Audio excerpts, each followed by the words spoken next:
The difference between master couples, the best on the planet, and disaster couples. It's not how much they love each other. It's about how well they can connect and relate and engage with each other. And things get in the way of that. So let's talk about a simple way I like to assess with couples I'm working with to get a real measurement of their levels of engagement.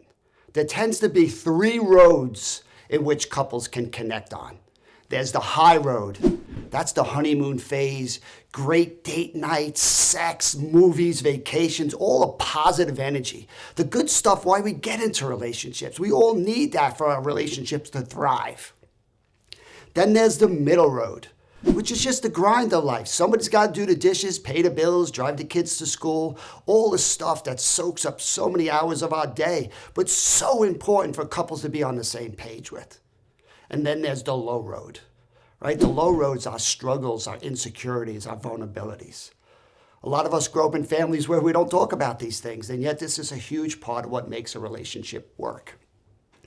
So I want you all thinking about, on a score of 1 to 10, 10 being great, 1 being real low, how do you do on the high road, the middle road, and the low? When we are disconnected, talking about these crazy times of COVID, right, where we're socially isolating. Like, that's what we do to torture people, and yet this is where so many of us find ourselves. When you're stuck in places of disconnection, you're at increased risk for depression, anxiety, post-traumatic stress, substance abuse, affairs, domestic violence, divorce, making less money, kids acting out. It's a disaster.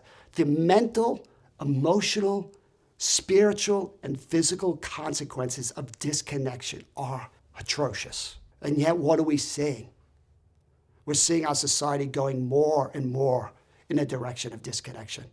Our houses are getting bigger, our families are getting smaller, our friend groups are getting smaller. We're turning towards electronics to connect.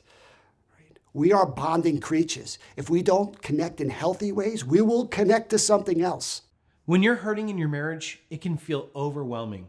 And sometimes you just need a guide to walk you through the step-by-step process to bring healing back to your relationship.